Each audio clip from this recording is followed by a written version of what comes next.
15 wickets for me in the match, which was my best ever return, again a New Zealand record, 50-odd runs with the bat. It was my perfect performance and the team's perfect performance and our first ever win against Australia on Australian soil.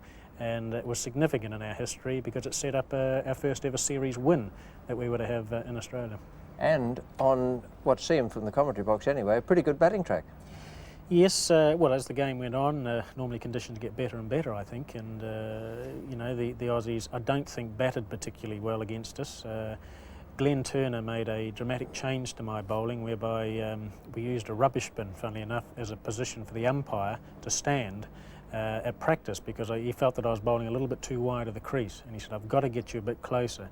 And so we actually worked out where the umpire should stand, and I mark him to this very day 6 feet behind the wickets, so that I can get in closer, because if you've got an umpire standing up too close to the wickets, he tends to push you a bit wide of the crease. So we got him absolutely right so I could get in close. I bowled wicket to wicket, got the ball to swing and seam away, and I always felt that if the Australian batsmen had weaknesses, it was on or about off stump with the ball moving away particularly, because they tend to play on the back foot, they tend to square up and hover around the crease a bit, and if you get the ball to deviate a bit, you had a chance for the slip catching, and of course we took some very, very good slip catches right throughout the series.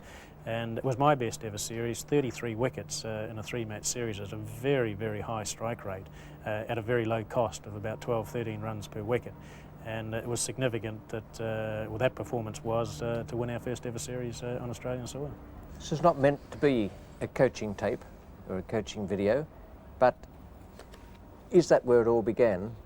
The real bowling wicket to wicket, where you went into the nets and you had this garbage bin there to simulate the umpire, and you worked on it in that way, because that's one of the best pieces of advice I've ever heard for young bowlers. Yes, because even though I was bowling off the shorter run-up, I was still bowling about midway between the crease and sometimes a bit wider, because I got psychologically just pushed wider without even really thinking about it. But once I got in a lot closer, I was able to still control the ball, but still bowl wicket to wicket, so it gave me a greater chance for LBWs. Which meant that the batsmen, they had to play at you. Even if the ball was nipping away, they still had to play at you if it was straight enough, because they didn't know if it was going to nip back, you see, and if it did, you had a chance of an LB or bowled. And so that really, that performance, that 9 for 52 in that test match at the Gabba, was a complete bowling performance. And I remember Max Walker actually making a comment at the end of the day that it was pure skill.